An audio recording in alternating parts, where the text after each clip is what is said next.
আমিও আমার বাবার গায়ে এই জায়গায় হাত তুলেছিলাম, তার প্রায়শ্চিত্ত রূপে আজকে আমার সন্তান আমার গায়ে হাত তুলছে। সন্তানকে যদি ভালোভাবে গড়ে তোলা যায়, সন্তানের জন্য যদি বাবা আদর্শ বাবা হিসেবে নিজেকে পেশ করতে পারে, ওই সন্তান বাবার হক আদায়ের ক্ষেত্রে তার থেকে কোনো ত্রুটি হবে না। তিনটা হকের কথা বিশেষভাবে বললেন। এক নম্বর হক হলো, হযরত ওমর ফারুক বললেন যে সন্তান যদি কেউ ভালো চায় তাহলে তার জন্য এক নম্বর কর্তব্য করণীয় হলো একজন ভালো মা নির্বাচন করা। ভালো মা যদি নির্বাচন করতে ব্যর্থ হয়, তাহলে মা যদি খারাপ হয়, তাহলে তার প্রভাব তার সন্তানের জিন্দেগির মধ্যে অবশ্যই পড়বে। উনি বললেন এক নম্বর হলো ভালো মা। দুই নম্বর বললেন হক, যে সন্তান জন্মের পরে তার জন্য একটা ভালো নাম রাখা। ভালো নাম আল্লাহ রাসূল হাদিসে পাকের মধ্যে বিভিন্ন ভাবে উৎসাহিত করেছেন যে সন্তানের ভালো নাম রাখো। হাদিসে পাকের মধ্যে ছেলেদের ক্ষেত্রে ভালো নামের উদাহরণ দিয়েছেন। আব্দুল্লাহ, আব্দুর রহমান, এইগুলো হলো ছেলেদের ক্ষেত্রে ভালো নাম। ভালো নামের প্রভাব সন্তানের জিন্দেগির মধ্যে পড়ে। হাকিমুল উম্মাত শাহ আশরাফ আলী থানভী রাহমাতুল্লাহ আলাইহি তিনি একটা ঘটনা বয়ান করছেন। এক বাবা ওনার কাছে এসে অভিযোগ করছে যে হুজুর আমার সন্তান খালি অসুস্থ হয়ে যায়, এই সুস্থ হয়ে আবার কদিন করে অসুস্থ। তো থানভী রহমতুল্লাহ আলাইহি জিজ্ঞেস করছেন তোমার সন্তানের নাম কি? নাম বলছেন ওরা কালিমুল্লাহ। কি নাম? কালিমুল্লাহ। নাম অনেক সুন্দর, কিন্তু কালিম শব্দের অর্থ, এই যারা নাকি হিদায়াতুন্নাহ কাফিয়া পড়ছ তোমরা সবাই জানো যে এইটার মধ্যে জখমের অর্থ আছে। কালিম মানে হলো আহত। আহতের মধ্যে অসুস্থতার একটা কি আছে? ইঙ্গিত আছে। তো হযরত হাকিমুল উম্মাত খালিদ রাহমাতুল্লাহ আলাইহি বললেন যে তুমি তার নামটাকে পরিবর্তন করে সলিমুল্লাহ রেখে দাও। সলিম মানে হলো সুস্থ, কালিম মানে হলো আহত, আর সলিম মানে হলো সুস্থ। তো যখন এই হাকিমুল উম্মাত খালিদ রাহমাতুল্লাহ আলাইহি নির্দেশনা অনুযায়ী ওই সন্তানের নাম পরিবর্তন করে সলিমুল্লাহ রাখা হইলো, দেখা গেল কয়েকদিন পরে সে ভালো সুস্থ হয়ে গেছে, আর এখন অসুস্থতায় ভুগতে হয় না। ভালো নামের একজন মানুষের জীবনের উপরে অনেক প্রভাব পড়ে। হযরত ওমর ফারুক রাদিয়াল্লাহু তাআলা আনহু বললেন পিতা মাতার উপরে সন্তানের দ্বিতীয় হক হলো তার নাম সুন্দর রাখা।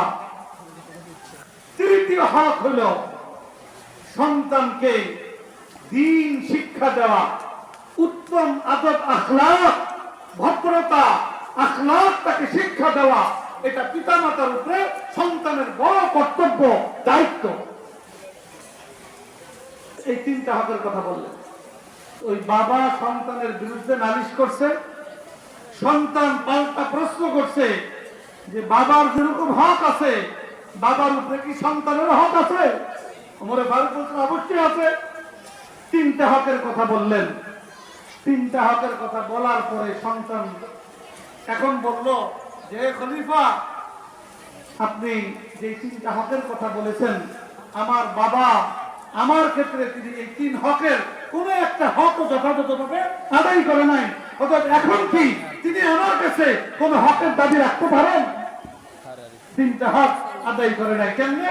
সে বলল যে আমার মা, ওই জমানায় তো গোলাম বান্দির রেওয়াজ ছিল যে আমার মা একজন বাদী, তো সে কি আর ভালো মানুষ, কত আর উত্তম মানুষ হবে। আমার নাম রাখছে আরবি শব্দ হাসমি, যার অর্থ হলো চামচিকা। তো চামচিকা এটা কোনো ভালো নাম হলো? আমাদের দেশে কত নাম রাখে না এরকম, অনেকে আছে আরবি শব্দ পাইলেই নাম রাখা দেয়। ওই আরবি শব্দের অর্থ ভালো না মন্দ এটার কোনো খবর নেই, এরকম এক নাম রাখছে। আর সে বলছে আমার বাবা আমাকে কখনো দ্বীন, কোরআন এবং ইসলামী আদব আখলাক এটা আমাকে কখনো শিক্ষা দেয়নি। ওমর ফারুক রাদিয়াল্লাহু তাআলা আনহু বাবাকে বলছেন দরবার থেকে ঘুমকে বের করে দিচ্ছেন যে আগে তুমি তুমি তোমার হক আদায় করো সন্তানের, তারপরে তোমার হকের দাবি নিয়ে আমার কাছে নালিশ নিয়ে আসো। যাই হোক, যেটা বলতেছিলাম যে পিতা মাতার হক যেরকম সন্তানের উপরে আছে, সন্তানের হকও পিতা মাতার উপরে আছে। পিতা মাতার কর্তব্য সন্তানকে জন্মের আগের থেকেই তাকে গড়ে তোলার ব্যাপারে সচেষ্ট হওয়া। 1 নম্বর, তার জন্য একটা ভালো মা নির্ধারণ করা। জন্মের পরে ইসলামের শিক্ষা। একটা সন্তান যখন জন্মগ্রহণ করবে, জন্মের পরক্ষণেই তার ডান কানে আযান, বাম কানে ইকামত দেওয়ার মাধ্যমে সে যদিও বুঝে না, তার কানের মধ্য দিয়া তার দিল পর্যন্ত আল্লাহর বরত্বের কথা তার দিলের মধ্যে ঢুকিয়ে দাও। আজকে আমাদের সমাজে যত বেশি সভ্য হিসাবে সমাজ যাকে মনে করে, যত বেশি যাদের ফ্যাশন বেশি, তাদের এই সমস্ত বিষয়ে কোনো ধার ধারি নাই। অথচ এটার একটা প্রভাব সন্তানের জিন্দেগির মধ্যে পড়ে। এরপর হাদিসের মধ্যে আসছে, সৈয়দ আব্দুল্লাহ ইবনে আব্বাস রাদিয়াল্লাহু তাআলা আনহু বলেন, সন্তান যখন আস্তে আস্তে বড় হবে, যখন তার মুখে কথা ফুটবে, আল্লাহ রাসূল বলেন, ইফতাহু সিবিয়ানাকুম আউওয়ালা কালিমাতিন বিলা ইলাহা ইল্লাল্লাহ। তোমাদের সন্তানের যখন মুখে কথা ফুটে, তখন সর্বপ্রথম তাকে কালিমা লা ইলাহা ইল্লাল্লাহ তাকে শিক্ষা দাও। আজকে আমরা দেখি আমাদের সমাজে ব্যাপকভাবে বাচ্চাদেরকে 3 বছর বয়স থেকে ABCD ক খ গ 1 2 3 এগুলো শিখায়, আর আলিফ বা তা শিখাইতে 10 বছর পার করে দেয়। অনেক পরিবার আছে যে এই আরবি শিক্ষাটার কোনো গুরুত্ব অনুভব করতে চায় না। অথচ আল্লাহ রাসূল বলতেছেন, প্রত্যেকটা সন্তানকে যখন তার মুখে কথা ফুটবে, সর্বপ্রথম তাকে আল্লাহর কালিমা লা ইলাহা ইল্লাল্লাহ তার মুখে উঠায় দাও। এবং ওই হাদিসের মধ্যেই শেষাংশে আছে, এবং ওয়ালাকিনুহুম বিল মাউতি লা ইলাহা ইল্লাল্লাহ। যখন মৃত্যুর সময় আসবে, তখনও তালকিন করো, তাকে বলো লা ইলাহা ইল্লাল্লাহ পড়ার জন্য। তো যার জীবনে শুরু হবে লা ইলাহা ইল্লাল্লাহ, শেষ হবে লা ইলাহা ইল্লাল্লাহ, তার জিন্দেগি ইনশাআল্লাহ সাফল্যমণ্ডিত হবে। তো যাই হোক, যেটা বলতেছিলাম,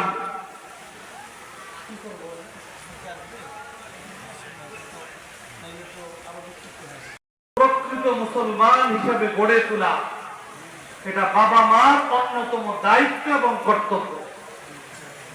রাসূল পাক সাল্লাল্লাহু আলাইহি ওয়াসাল্লাম নিজে তার পরিবারের সন্তান সন্ততিকে গড়ে তোলার ব্যাপারে বিশেষভাবে দৃষ্টি দিতেন।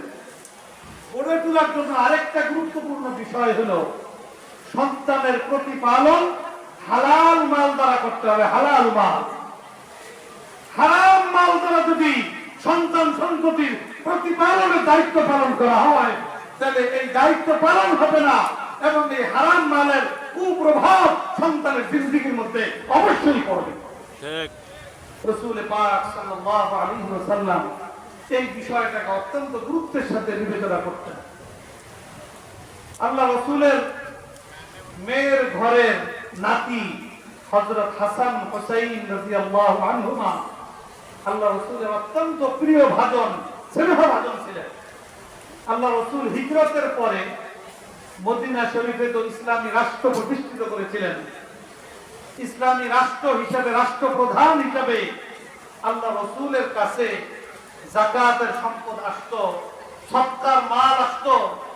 এইগুলা আল্লাহ রাসূল যারা গরিব দুঃখী তাদের মাঝে বিতরণ করে দিতেন। সদকা এবং যাকাতের মাল আল্লাহ রাসূলের পরিবারের জন্য অনুমোদিত ছিল না। আমরা মাসলা জানি যে সৈয়দ বংশের যারা, অর্থাৎ আল্লাহ রাসূলের বংশের যারা, তাদের জন্য কিন্তু যাকাত এটা হালাল নয়, জায়েজ নয়। তো হযরত হাসান রাদিয়াল্লাহু তাআলা ছোট বাচ্চা, আল্লাহ রাসূলের কাছে এরকম যাকাতের সম্পদ আসছে। একবার ওই সম্পদের মধ্যে খেজুর ছিল, খেজুর। তো আল্লাহ রাসূল দিতেছেন, এর মধ্যেই হাসান রাদিয়াল্লাহু তাআলা ছোট বাচ্চা, তিনি হাঁটতে হাঁটতে হাঁটতে আয়েশা ওখান থেকে একটা খেজুর নিয়ে তিনি মুখের মধ্যে দিয়ে ফেলছেন। তো যাকাতের খেজুর এটা হাসান রাদিয়াল্লাহু তাআলা আনহু তিনার জন্য খাওয়া, এটা তো জায়েজ নয়। রাসূল পাক সাল্লাল্লাহু আলাইহি ওয়াসাল্লাম যখন দেখতে পাইছেন, সাথে সাথে হাসান রাদিয়াল্লাহু তাআলা আনহুকে নির্দেশ দিয়েছেন যে আমাদের জন্য এই যাকাতের সম্পদ খাওয়া জায়েজ নয়, অতএব এটাকে থুতু দিয়া তুমি মুখ থেকে ফেলে দাও। আল্লাহ রাসূল তার শিশু নাতিকে, তার পরিবারের শিশুদেরকে নাজায়েজ খাদ্য থেকে বাঁচানোর জন্য কতটা সচেষ্ট এবং সতর্ক দৃষ্টি রেখেছেন। আমরা সন্তান সন্ততিকে যদি ভালো সন্তান হিসেবে গড়ে তুলতে চাই, তাদেরকে যদি আদর্শ মুসলমান হিসেবে গড়ে তুলতে চাই, তাহলে তাদেরকে হালাল মাল দ্বারা প্রতিপালন এটা আমাকে নিশ্চিত করতে হবে। হারাম দ্বারা যদি আমি তাকে প্রতিপালন করি, তাহলে এটা তার জীবনের মধ্যে একটা কুপ্রভাব, খারাপ প্রভাব তার জিন্দেগির মধ্যে পড়বে। হাদিসে পাকের মধ্যে আছে লা ইয়াদখুলুল জান্নাতা জাসাদুন গুজিয়া বিল হারাম। ওই দেহ কখনো জান্নাতে প্রবেশ করবে না যেই দেহ লালিত পালিত হইছে হারাম দ্বারা। হারাম মাল দ্বারা লালিত পালিত হওয়া এটা জান্নাতে যাওয়ার জন্য প্রতিবন্ধকতা সৃষ্টি করবে। অতএব পিতা মাতার কর্তব্য, গার্জিয়ানের কর্তব্য সন্তান সন্ততিকে ভালো হিসাবে গড়ে তুলতে চাইলে, তাদের যথাযথ হক আদায় করা নিশ্চিত করতে চাইলে তাদের জন্য হালাল মাল উপার্জন করতে হবে, হালাল মাল এটাকে নিশ্চিত করতে হবে। তাইলে তার দায়িত্ব পালন হবে এবং তার সন্তান ভালো আদর্শ মানুষ হিসাবেও গড়ে উঠবে। এই সকল বিষয়ে আমাদেরকে বিশেষভাবে লক্ষ্য রাখতে হবে। রাসূল পাক সাল্লাল্লাহু আলাইহি ওয়াসাল্লাম প্রত্যেকটা ছোট ছোট মুসলমানের সন্তানকে, নিজের নিকটজনকে আদব আখলাক শিক্ষা দেওয়ার বিষয়টাও অত্যন্ত গুরুত্বের সাথে বিবেচনায় রাখতেন। হাদিসে পাকের মধ্যে ঘটনা আসছে, আল্লাহ রাসূলের একজন স্ত্রী ছিলেন উম্মে সালামা। এই উম্মে সালামা ওনার আগে আরেক বিবাহ হয়েছিল।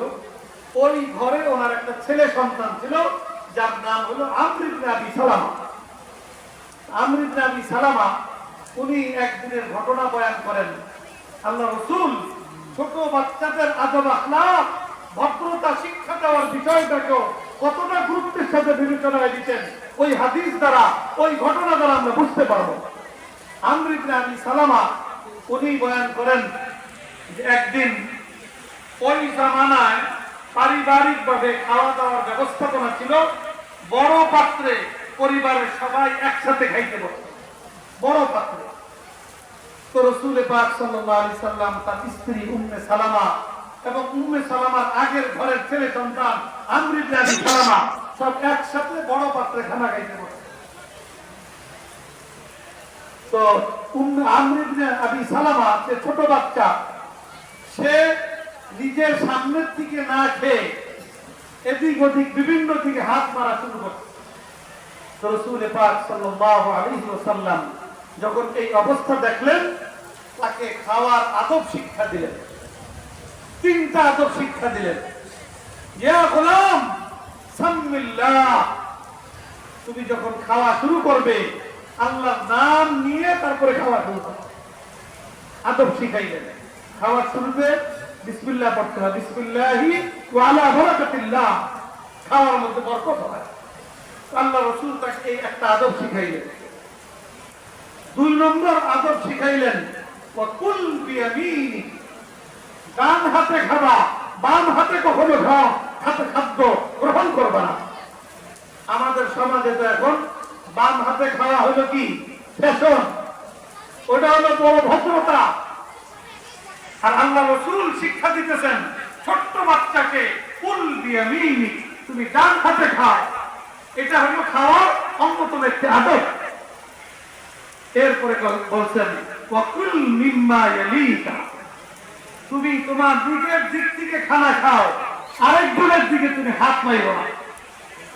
আল্লাহ রাসূল এইভাবে ছোট ছোট বাচ্চাদেরকে দ্বীন শিক্ষা দিতেন পাশাপাশি আদব আখলাক এটাও আল্লাহ রাসূল শিক্ষা দিতেন। এবং আল্লাহ রাসূল হাদিসে পাকের মধ্যে বলছেন, মা নাহালা ওয়ালিদুন ওয়ালাদাহু মিন নাহলিন আফজালা মিন আদাবিন হাসান। যে কোনো বাপ তার সন্তানকে যদি উপহার দিতে চায়, কত রকমের উপহার দেয়। আল্লাহ রাসূল বলেন, বাবার পক্ষ থেকে সন্তানের জন্য শ্রেষ্ঠ উপহার হলো তাকে সুন্দর আখলাক, তাকে সুন্দর আদব কায়দা, তাকে শিক্ষা দেওয়া। এটা হলো বাবা মার পক্ষ থেকে সন্তানের প্রতি শ্রেষ্ঠ উপহার। আলহামদুলিল্লাহ, আমাদের এই যে কওমি মাদ্রাসা, এই ঝালকাঠি জেলা কওমি মাদ্রাসা ঐক্য পরিষদ, এই কওমি মাদ্রাসাগুলোর পরিবেশ আলহামদুলিল্লাহ ওলামায়ে কেরাম আল্লাহ রাসূলের সুন্নাহ এবং তার আদর্শকে সামনে রেখে এভাবেই গড়ে তুলেছেন যে একটা 5-6 বছরের বাচ্চা যখন মাদ্রাসার ভক্তদের আইসা ভর্তি হয়, তাকে পর্যায়ক্রমে প্রত্যেকটা কাজ আল্লাহর নামে শুরু করা, প্রত্যেকটা কাজে আল্লাহর বদলানো, আল্লাহ রাসূলের শিখানো সুন্নাত অনুযায়ী প্রতিটা কাজ করা, এটা শিক্ষা দেওয়া হয় এবং এইভাবে তাদেরকে অভ্যস্ত রূপে গড়ে তোলার চেষ্টা করা হয়। কি বলেন, ঠিক নয়? আলহামদুলিল্লাহ, আমাদের নুরানি বিভাগ, নুরানিতে যে বই আছে, বইয়ের মধ্যে একটা মানুষের নিয়মিত যে সকল প্রয়োজনীয় কাজ করতে হয়, মানুষকে খাওয়া দাওয়া করতে হয়, ওযু ইস্তেঞ্জা করতে হয়,